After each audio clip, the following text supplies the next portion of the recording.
So now I have cut out all the pieces in linen.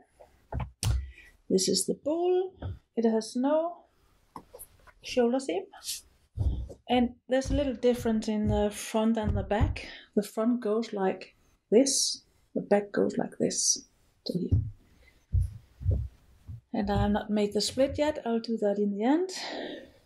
And then this is the lining, front and back, and there is a shoulder seam. And those 3 pieces are for the sleeve. And this is the original size of the gusset under the sleeve. It's not bigger than this. It's the same size as the one in Skjoldaham. So maybe they were all not bigger than this. I don't know. But it gives a lot of movement, just this little piece. So, the fabric I found is linen, and it is from Corps Sweden. And without question, it's the best fabric I've ever found for the Viborg shirt. Because the warp thread, 13, the width, 10, that is almost as it is in the finding. Most linen produced today are the same count there and there. And also, it is quite soft, which means it's treated a lot. I guess it's washed many times, so it's not this hard. It's not like, some cheaps are like sewing in wood. And it's not expensive.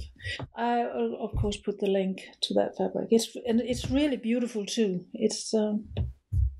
I'm surprised. I don't know why I haven't found it before, because I've made at least 20 Viborg shirts.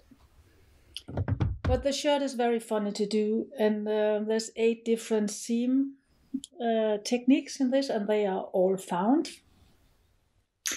So when you have done this piece, you can do everything, really. It's not difficult, it's just technique. Step by step. First thing to do is I cheat a little.